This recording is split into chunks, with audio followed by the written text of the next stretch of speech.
Greetings and salutations, fellow book readers. This is Mark, and the book I will review today is Silence by Shusaku Endo. Before we continue, this is personalized limited edition of Silence with leather cover designed and made by me. At the end of the video, I will tell you a couple of ways of how you can get one for yourself if you are interested. Now let's get back to the review. Silence is a 1966 novel by the Japanese author Shusaku Endo. Endo was a part of the post-World War II Japanese literary movement, which included other great writers with international prestige, such as Kobo Abe and Yuko Mishima. Similar to Abe, Endo spent his childhood in Manchuria, which was part of China, but has been occupied by the Empire of Japan from the end of the Russo-Japanese War of 1905 until 1945, when it went back to the Soviet Union and later was returned to China. I think those early experiences, memories of living a colonial ordeal, seeing oppression of a certain segment of population, in this case Chinese, must have left a deep mark on him and made him more sensitive to the oppression of minority groups. Besides, Endo was a Catholic, which is a very small minority in Japan and has been persecuted throughout its existence in the country. Also, like the two before mentioned writers, Endo had extensive contact with the Western culture. He spent a couple of years studying in France, and this gave him different, more references in his view of the Japanese culture.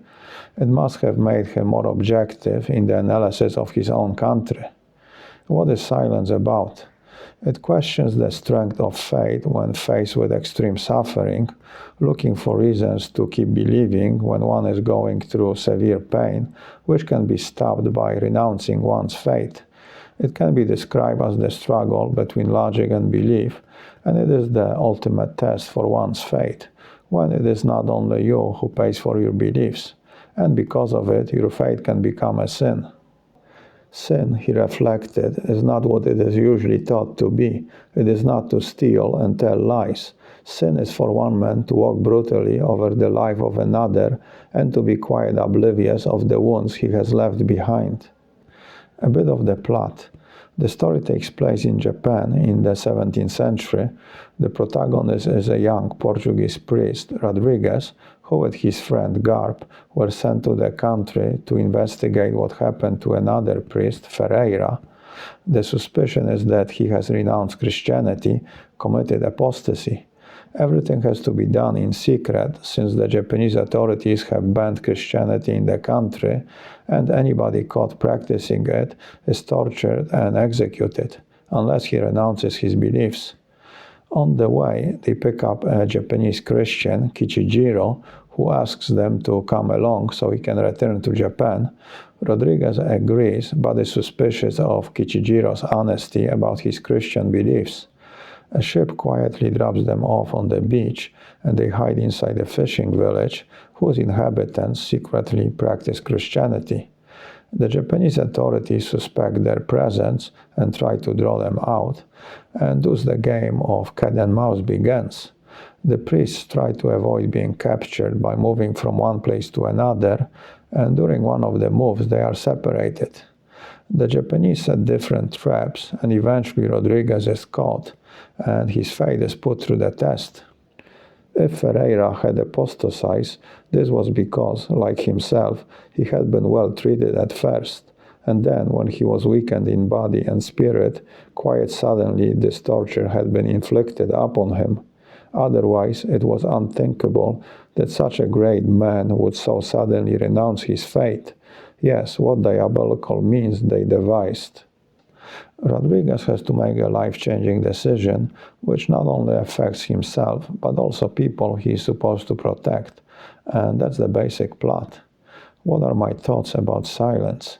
It is an interesting book. It provokes some deep reflections about religious faith, and in extension, it makes one question beliefs in general, its strength, and even its fairness, when other people have to pay for and become victims of your beliefs, when they pay for and their lives depend on your privilege to practice your faith. It is a serious reading that leads to some profound reflections. The title Silence refers to the idea that God is silent, seems to abandon his followers when they are suffering because they believe in him.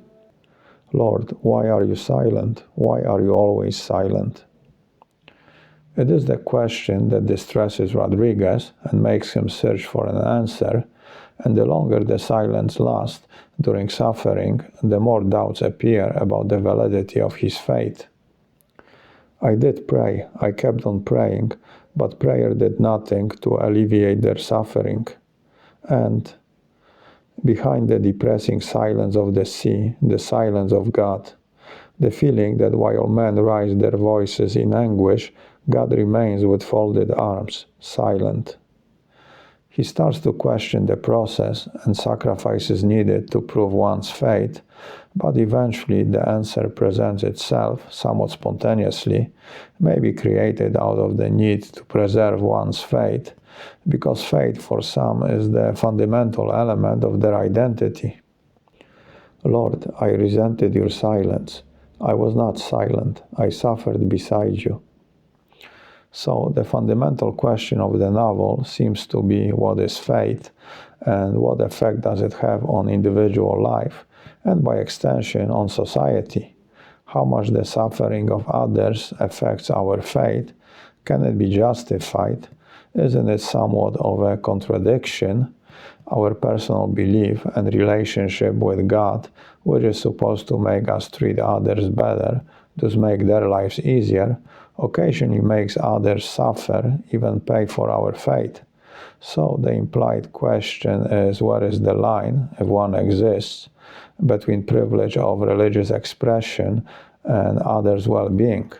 I think this is similar to many social conflicts we face today, not as violent, but trying to find a balance between not encroaching on rights of different groups who sometimes have different, even opposite values. And the answer in the novel, relating to one's freedom of religious expression, seems to be it is relative because it is very personal. Nobody can give you the answer, you can only find it or define it for yourself. Although there are people who try to influence your answer, and it is related to how much pain, suffering you can take. In the novel, faith is defined by a belief in Jesus, and Rodriguez's suffering body and mind creates occasional doubt in his beliefs. If God does not exist, how can man endure the monotony of the sea and its cruel lack of emotion? But supposing, from the deepest core of my being, yet another voice made itself heard in a whisper. Supposing God does not exist.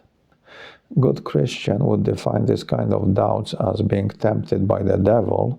It is a test of how strong one's faith is, if it takes precedence to everything else, and even creates question if it should.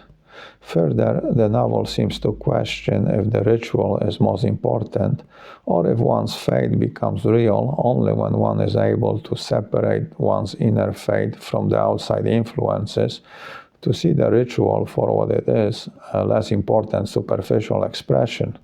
The plot tries to show that faith is a lot more than following rituals and respecting symbols. It is more abstract and generally undefined. Maybe faith is improving yourself a little every day, not being great or greater than others, just being a little better than the day before. It is a means to the end. The question is, what is the end? This seems similar to Buddhism, where detachment is the means to enlightenment. In the novel, Rodriguez has some deep conversations about faith and religion with his Japanese prosecutors, who coincidentally are Buddhists. So the argument between the two is not about faith, but differences in religion, rituals. You can change your religion, but your faith remains the same. Rituals in themselves are more important to society, and that's what Japanese had a problem with. Christian rituals being dangerous because they were changing Japanese society.